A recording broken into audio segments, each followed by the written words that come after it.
마음껏 주를 높여드리는 영광의 찬양을 하게 하시고 또 말씀을 들을 때 하나님 아버지의 말씀으로 받는 귀한 순종의 마음을 하게 하시고 저희들이 모든 예배 과정 속에 성령께서 함께 하셔서 우리의 몸과 마음을 주장하심으로 말미암아 하나님께서 오늘 말씀하시고자 하는 그런 말씀을 저희들이 순종함으로 받을 수 있도록 하나님 도와주시옵소서. 아멘. 하나님의 말씀을 받고 저희들이 또 세상에 나가 살면서 하나님의 말씀대로 순종하는 저희의 삶의 모습이 되게 하여 주시옵소서. 아멘. 하나님 말로만 또는 저희들이 생각으로만 하지 않게 하시고 하나님의 말씀에 순종함으로 그 말씀이 우리 이웃들에게 우리 가족들에게 또 우리가 기도하는 많은 심령들에게 우리의 마음이 행동으로 주의 사랑으로 하나님 실천되어질 수 있는 그런 능력들을 저에게 허락하여 주시옵소서. 아멘. 아버지 저희들 심히 부족하고 연약하지만 하나님의 은혜로 지금까지 저희들 이곳까지 이끌어 주신 은혜를 감사합니다. 아버지. 우리 감사의 제목을 찾게 하시고 그 감사와 그 영광과 그의 찬송으로 말미암아 우리 하나님의 그 오묘하심을 저희들이 늘 기뻐하며 감사하며 하나님과 동행하는 저희의 삶이 되도록 하나님 도와여 주시옵소서. 아멘. 전국 방방곡곡에 예배하는 처소만 하나님 기름 부으시고 또 저 하나님 철책에 둘러싸여있는 안에 하나님 교회마다 지하교회마다 또 이 시간도 저 중동의 이란 지역에 있는 그런 미사일이 오고 가는 그 지역 가운데서도 하나님의 백성들이 예배할 줄 믿습니다.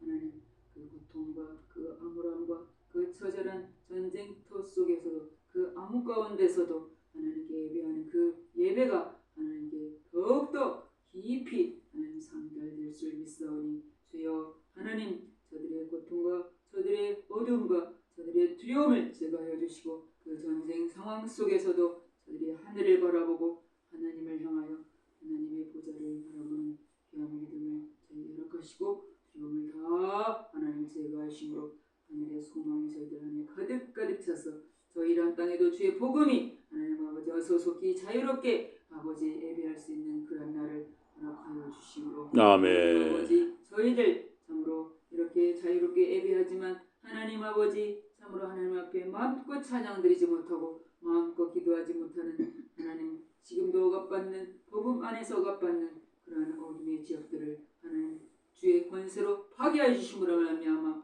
하나님께서 더욱더 아버지 그런 어둠의 권세들이 다 사라짐으로 하나님 앞에 영광 돌리는 귀한 믿음의 교회들이 되도록 하나님 더욱더 하나님 주님께서 마음을 쏟으시고 저들을 향하여 품어 주시옵소서. 아멘. 또 예배를 통하여 하나님께 영광 돌려 주실 줄 믿고 예수님 이름으로 기도합니다. 아멘. 예레미야 22장입니다. 구약 예레미야 22장. 예레미야 22장 24절부터.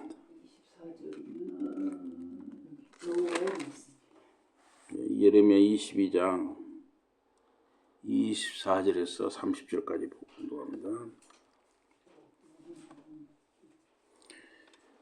여호와의 말씀이니라. 나의 삶으로 맹세하노니 유다 왕 여호야김의 아들 고니야가 나의 오른손에 인장반지라 할지라도 내가 빼어 내 생명을 찾는 자의 손과 내가 두려워하는 자의 손 곧 바벨론의 왕 느부갓네살의 손과 갈대인의 손에 줄 것이라. 내가 너와 너를 낳은 어머니를 너희가 나지 아니한 다른 지방으로 쫓아내리니 너희가 거기에서 죽으리라. 그들이 그들의 마음에 돌아오기를 사모하는 땅에 돌아오지 못하리라. 이 사람 고니야는 전하고 깨진 그릇이냐 좋아하지 아니하는 그릇이냐 어찌하여 그와 그의 자손이 쫓겨나서 알지 못하는 땅에 들어갔는고.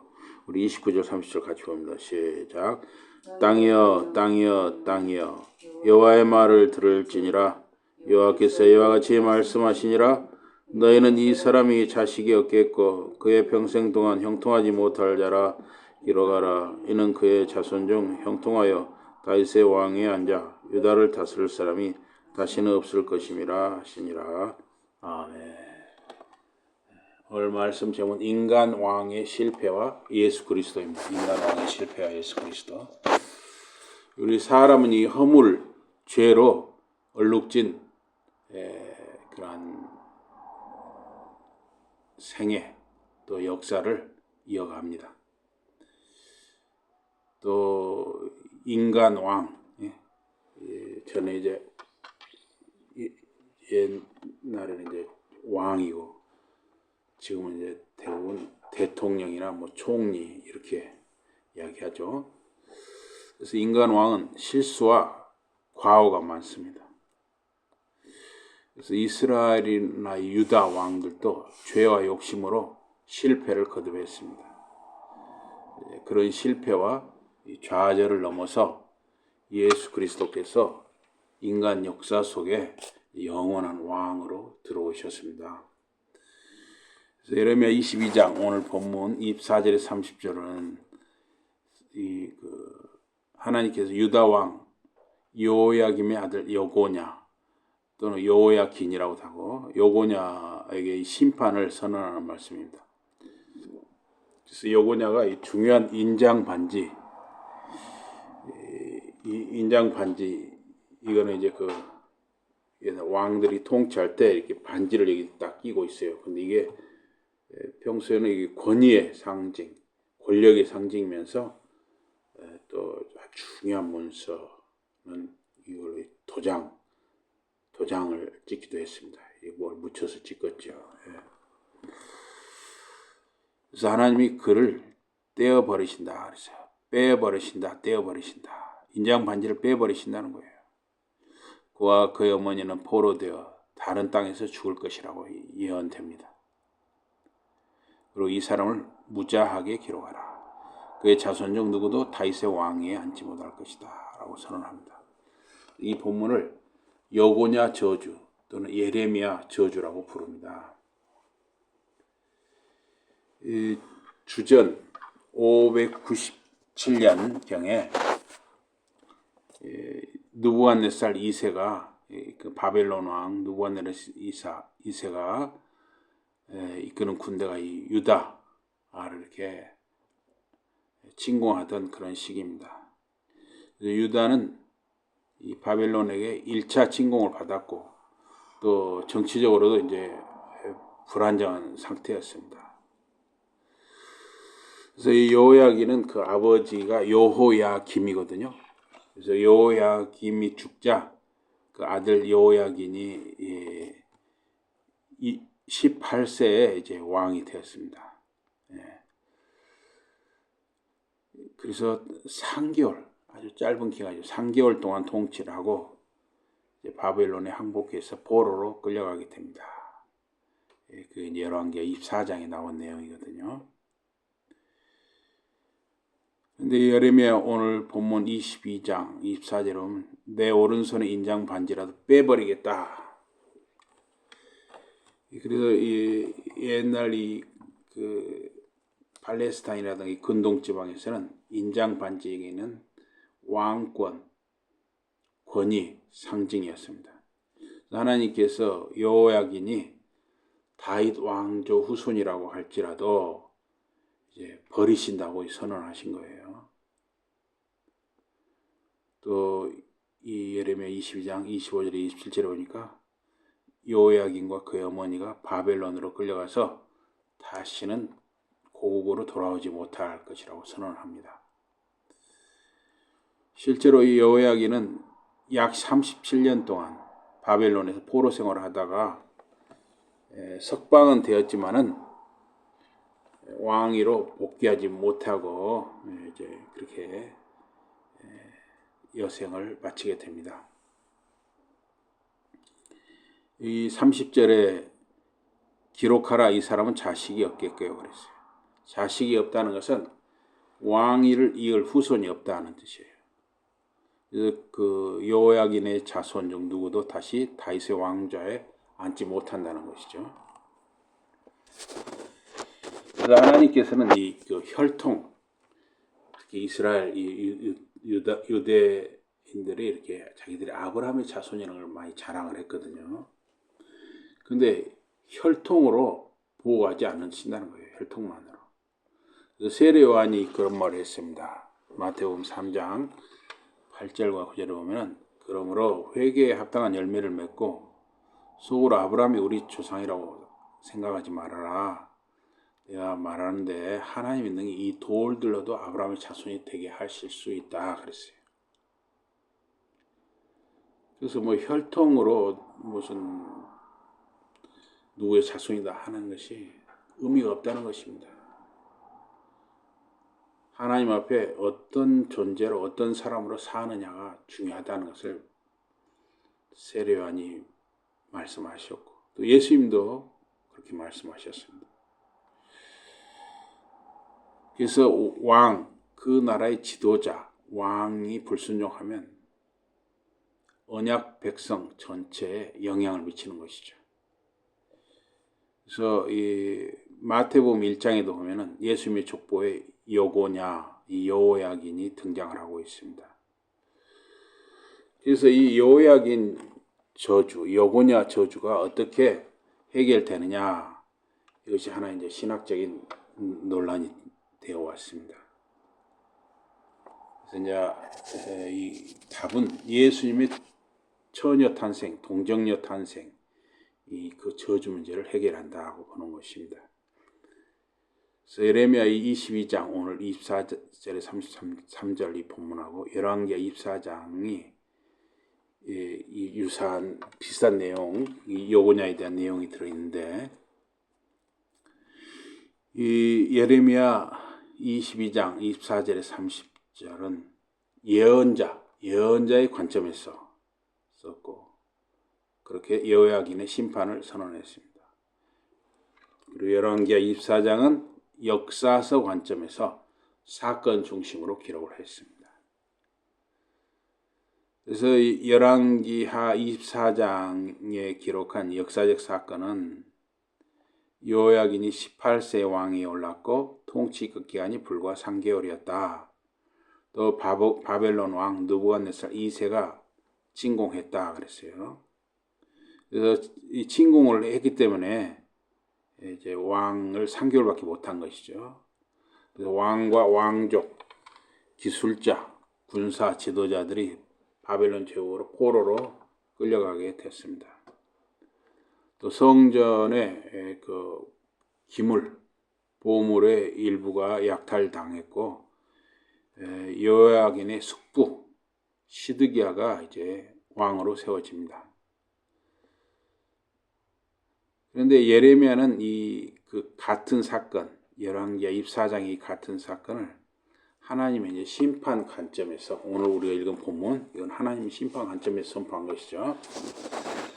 그래서 이제 인장 반지라도 빼버리겠다 하는 말은 다윗 언약이 이제 상징적으로 끝났다, 단절됐다 하는 뜻이 돼요. 또 이 사람을 자식 없는 자로 기록하라. 왕권 계승이 이제 끝났다 하는 선언입니다. 그래서 열왕기에서는 단순히 포로 사건이지만 예레미야는 이것을 왕조의 파국, 언약의 파국으로 이렇게 선언하는 것입니다.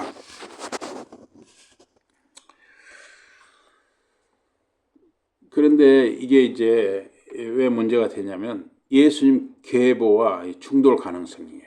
마태복음 1장에서는 예수님의 족보에서 여고냐를 예수님의 조상으로 기록을 하고 있습니다. 족보상의 조상이죠. 그런데 예레미야 22장에서는 여고냐의 자손은 다윗의 왕위에 다시 앉을 수 없다고 선언하거든요. 그래서 예수님이 메시아로서 다윗의 왕의 계승권을 갖는가 하는 것을 신학적으로 이렇게 논란이 됐던 것이죠. 그래서 예레미야 22장 24절에 30절 우리가 읽은 이 본 말씀 이걸 이제 문자적으로 이 심판으로 해석하는 게 있어요. 실제로 유다 왕으로서 다윗의 계승자가 될 수 없다는 저주다 이렇게 보는 해석이 있고 또 하나는 이제 예수님에게는 이게 문제가 되지 않는다 그 보는 해석이 있어요. 예수님은 성령으로 처녀 마리아를 통해서 태어나셨기 때문에 조상 문제에서 차원이 틀리다는 것이죠. 족보는 법적으로나 명목적으로 계승을 나타내는데 실제 혈통을 의미하지는 않는다는 거예요. 신약에서 예수님 계보는 마태복음과 누가복음이 각각 다른 계보를 말하고 있습니다. 누가복음은 마리아의 계보예요. 마리아 집안의 계보. 그래서 이제 그 헨리가 마리아의 친정 아버지인데, 그 보면 이제 헨리의 아들로 돼 있어요. 요셉이. 왜냐하면 요셉은 헨리의 사위가 되거든요. 이 사위를 아들로 기록을 하고 있어요. 그 어떤 신학자들은 왕위에 앉는 것만 저주한다 이렇게 보는 해석도 있어요. 직계 후손 중에 다윗 왕위에 다시 오를 자가 없다는 선언은 예수님이 다윗 왕으로서 영적 의미를 갖는 것은 영향을 주지 않는다 이렇게 설명이 있고,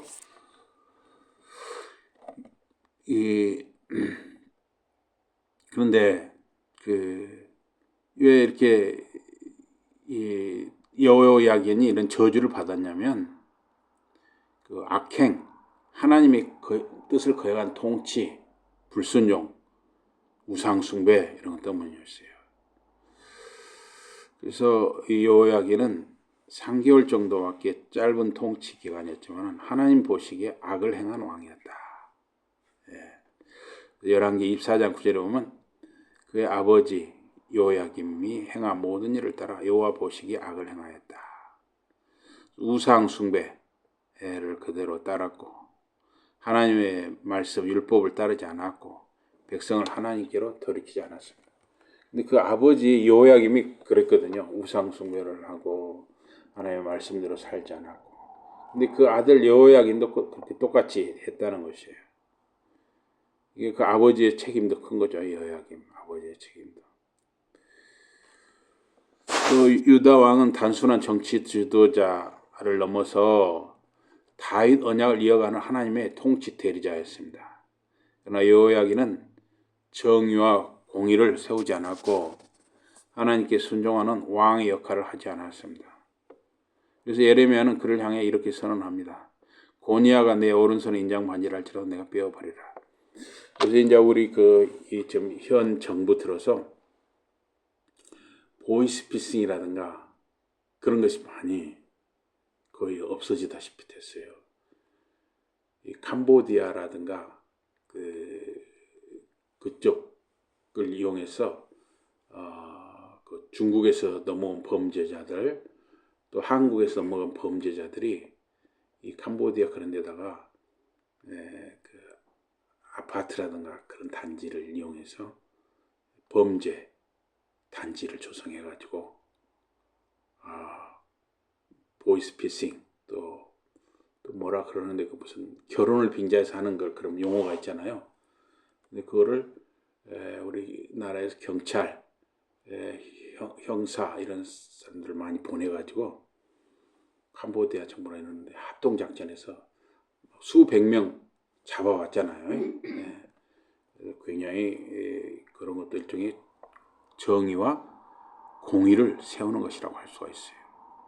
그래서 이거는 예레미야 시대만 이런 정의와 공의가 문제가 되는 것이 아니라 2026년을 사는 현재도 정의와 공의가 문제가 되는 것이죠. 그래서 왕의 역할은 그런 거라는 거예요. 그런 정의와 공의를 세우는 거. 자기에게 주어진 권한을 활용해서 경찰이라든가 군인 또 행정력 이런 공권력을 그런 정의와 공의를 세우는데 써야 한다는 것이죠. 그러나 이 여호야긴은 그런 정의와 공의를 세우는데 별로 관심이 없었다는 것이죠.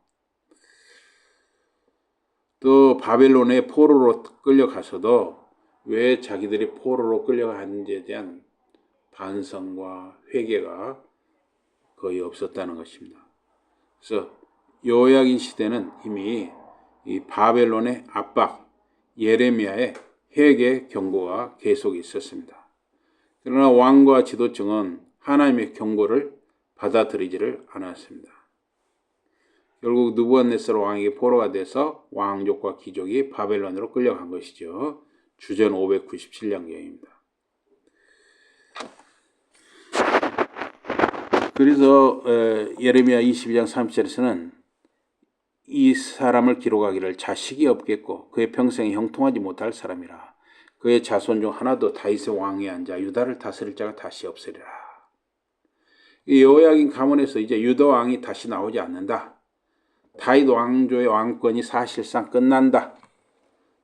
그래서 실제로 이후에 왕은 여호야긴의 삼촌 시드기야였고 그대로 유다 왕국은 이제 멸망당하잖아요. 그런데 이 누가복음 3장에서는 마리아의 계보를 지금 기록을 했거든요. 그런데 마태복음은 솔로몬에서 이렇게 시작되잖아요. 다윗의 아들 솔로몬에서 시작돼요. 누가복음에서는 다윗의 아들 나단에서 시작해요. 그런데 이 솔로몬과 나단은 누구의 아들이냐면 밧세바와 다윗 사이에 낳은 아들들이에요. 다 밧세바의 아들들입니다. 나단도 솔로몬도 다 밧세바의 아들들이에요. 그래서 누가복음 계보는 요야긴 계통이 아니고 나단 계통이죠. 예수님은 누가복음 마리아 계보를 통해서 다윗의 혈통으로 오셨어요. 그렇죠? 마리아의 처녀 마리아의 몸을 통해서 예수님이 나셨잖아요. 근데 마리아가 다윗의 아들 나단의 후손이에요. 또 마태복음 1장에서는 다윗 왕권의 합법적인 후계자로 예수님을 말씀하는 거예요. 그래서 예수님은 다윗의 혈통이면서 다윗 왕권의 합법적 후계자로 오셨다 하는 것입니다. 그래서 왜 여기 보면 마태복음 1장에도 족보가 나오고 누가복음 3장에도 족보가 나오는가? 마태복음 1장의 족보 못지않게 누가복음 3장의 이 마리아의 족보도 굉장히 중요한 것입니다. 그래서 인간의 왕조는 죄 때문에 무너졌지만 하나님은 약속을 포기하지 않으셨어요. 메시아는 인간 왕조를 넘어서 하나님의 방식으로 오셨습니다. 그래서 예수 그리스도는 다윗의 후손으로 오셨지만은 인간 왕조의 저주를 넘는 왕으로 하나님의 아들로 오셨습니다. 그래서 학개 2장 23절에서는 회복의 희망을 말씀하고 있어요. 이 예레미야 오늘 보면 22장 24절은 그 인장 반지를 빼버린다 그랬잖아요. 왕권을 뺏겠다고 선언을 했는데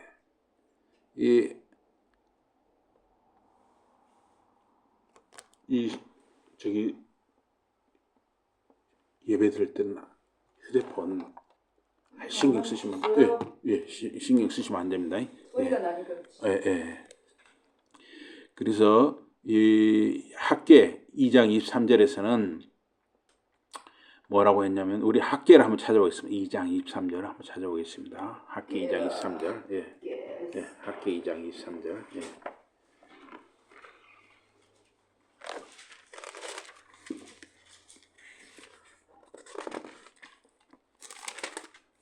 몇 절이요? 2장 23절입니다. 한번 읽어주세요. 크게 한번 읽어주세요. 학개 23절. 2장 23절 한번 읽어주세요. 같이 한번 읽겠습니다. 학개 2장 23절 다 같이 시작. 2장 23절입니다. 다 같이 시작. 만군의 여호와가 말하노라. 스알디엘의 아들 내 종 스룹바벨아, 여호와가 말하노라. 그날에 내가 너를 세우고 너를 인장으로 삼으리니 이는 내가 너를 택하였음이니라. 만군의 여호와의 말이니라. 그래서 오늘 본문 예레미야에서는 인장 반지를 빼버린다 했는데 학개 2장 23절에서는 스룹바벨에게 너를 인장으로 삼는다 그랬어요. 그래서 이게 이제 회복의 희망의 말씀이다 하는 것이죠. 그래서 예레미야 22장 24절에서는 이렇게 예레미야의 저주가 요고니아에게 임해있어요. 그런데 이 여호야긴의 손자거든요. 스룹바벨은. 그래서 바벨론 포로 이후에 유다 백성이 돌아올 때 스룹바벨이 이제 그 포로 귀환 유다 포로들의 지도자로 돌아옵니다.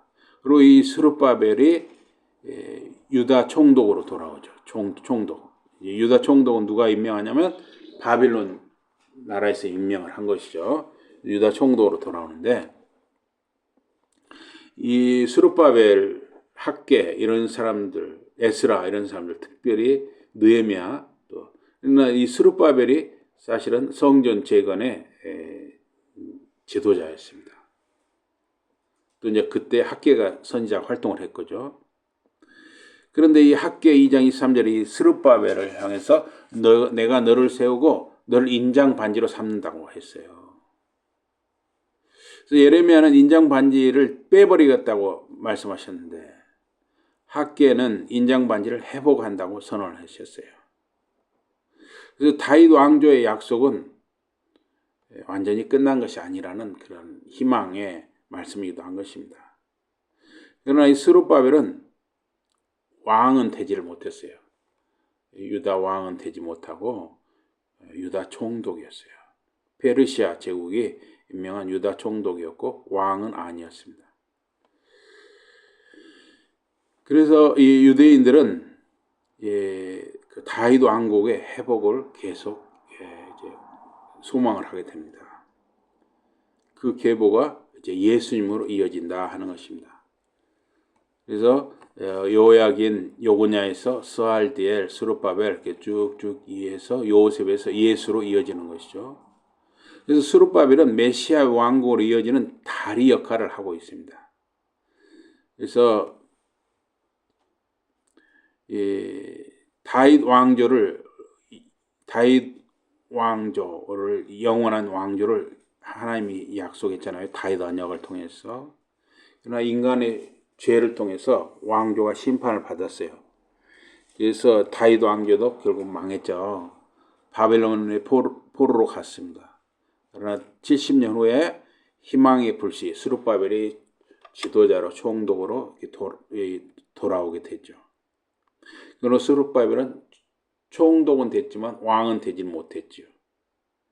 그리고 이제 메시아 예수 그리스도가 등장하는 것이죠. 그래서 심판 속에서도 하나님은 약속을 포기하지 않으셨다 하는 것입니다. 그래서 마태복음 족보에는 문제가 있던 왕들이 포함이 되고 있어요. 므낫세라든가 여호야김이라든가 여호야긴이라든가 르호보암 때 나라가 쪼개지잖아요. 또 아하스 때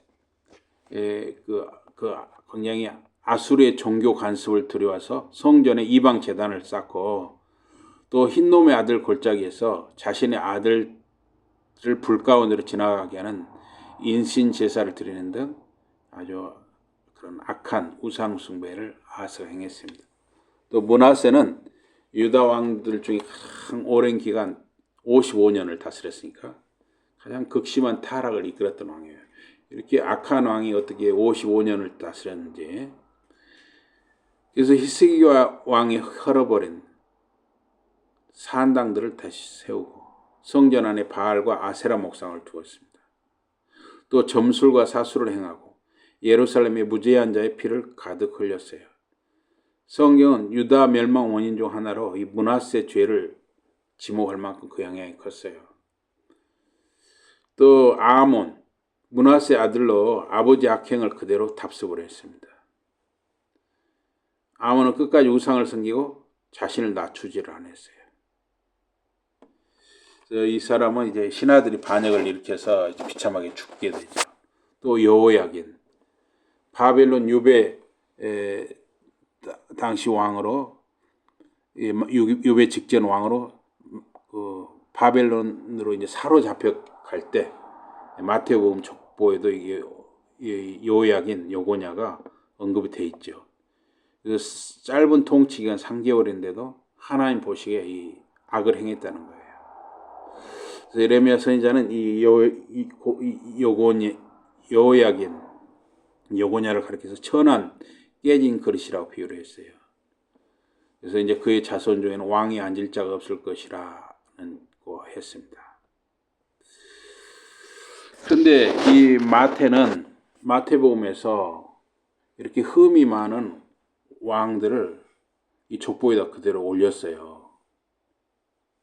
이거는 인간의 악행, 실패에도 불구하고 하나님께서는 약속하신 메시아의 계보를 끊지 않고 이어가신다. 하나님의 주권적 은혜를 보여주는 것이죠. 그래서 예수 그리스도께서 완벽한 의인들만의 후손이 아니라 죄 많은 인류의 역사 속으로 직접 들어오셨다 하는 것입니다. 그래서 유대 족보에는 보통 여성 이름을 거의 기록하지 않는데 이 마태는 5명의 여성, 다말, 라합, 룻, 우리아의 아내, 그러니까 바세바죠. 또 마리아 이렇게 5명의 여인들을 기록을 하고 있어요. 그런데 이 룻은 이방 여인이었죠. 모압 여인 이방 여인이었고 또 우리아의 아내 바세바는 다윗과 그런 뭐랄까 주문이 있었죠. 또 라합이나 마리아는 아주 사회적으로 아주 낮은 약한 위치에 있었습니다. 근데 이런 여인들을 5이나 마태복음에서 이 족보에 기록을 하고 있어요. 그래서 마태가 이런 것을 넣은 의도는 하나님은 완벽한 사람만 사용하는 것이 아니라 죄 많은 인간 역사 속에서 구원의 계획을 이루신다. 그래서 예수 그리스도는 죄 없는 분이시지만 죄 많은 인간 역사 속으로 들어오신 구원자 하나님의 아들이라는 거예요. 그래서 마태복음 1장의 족보 마지막에 마리아에게서 그리스도라 칭하는 예수가 나시니라. 아브라함에서 다윗으로 실패한 여러 왕들을 거쳐서 포로 생활, 그다음에 회복의 기다림, 그리고 결국 예수 그리스도에게 이르게 된다 하는 것입니다. 마태복음 족보에 문제가 있는 인물들이 들어간 이유는 인간 왕조의 실패를 보여주고 메시아가 인간의 공로 때문이 아니라 하나님의 은혜로 오셨다 하는 것이에요.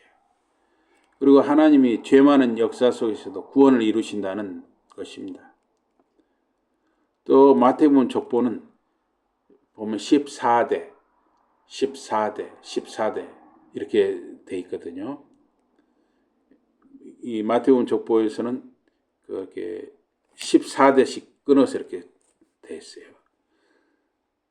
그 14대 3번 이렇게 쭉 이어졌거든요. 중간에 이제 생략된 왕들도 있습니다. 그런데 이 14라는 숫자는 다윗의 숫자예요. 다비드의 그 히브리어 알파벳 다비드의 숫자입니다. 그래서 결국 이거 어떻게 되냐면 14는 다윗 3번 강조한 것이 돼요. 하나님께서는 나단 선지자를 통해서 다윗 언약을 주셨습니다. 그의 후손을 통해 다윗 왕조가 영원하리라는 약속입니다. 그런데 인간 왕조는 시드기야에서 막을 내렸죠.